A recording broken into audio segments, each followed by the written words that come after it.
J'appelle maintenant les articles du projet de loi. Nous abordons la première partie du projet de loi concernant les dispositions relatives à l'exercice 2013. Sur l'article 1er, Monsieur Chevrollier, vous étiez inscrit. Merci Madame la Présidente, Madame la Ministre, mes chers collègues. Cet article 1 du projet de loi de financement de la Sécurité sociale nous propose l'approbation des tableaux d'équilibre relatifs à l'exercice 2013.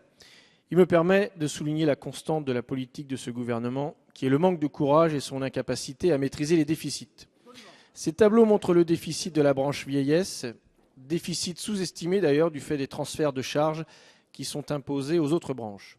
Ces chiffres montrent une fois de plus combien une vraie réforme des retraites s'avère indispensable et non le toilettage que vous avez fait.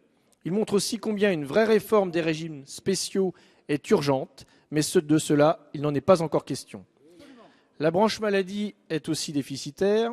Ce gouvernement s'attaque aux médicaments qui représentent seulement 15% des dépenses.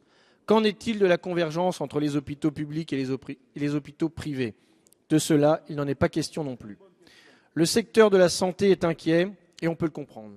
La loi santé qui nous a été annoncée ne fait qu'amplifier cette inquiétude, mais le gouvernement ne l'entend pas. Par contre, le gouvernement entend bien l'aile gauche de ce qui fut sa majorité, ce qui nous vaut l'évolution du sort fait à la branche famille. Le gouvernement entend le Parti socialiste qui a préparé la nouvelle version des amendements relatifs aux allocations familiales. Les amendements que vous nous proposez sur la branche famille sont inadmissibles.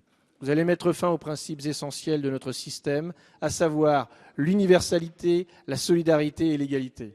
En modulant les allocations familiales, vous cataloguez les enfants selon les revenus de leurs parents.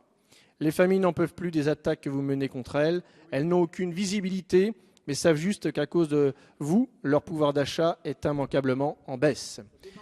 Les familles sont lassées d'être les vaches à lait de ce gouvernement, incapables de faire les réformes qui s'imposent.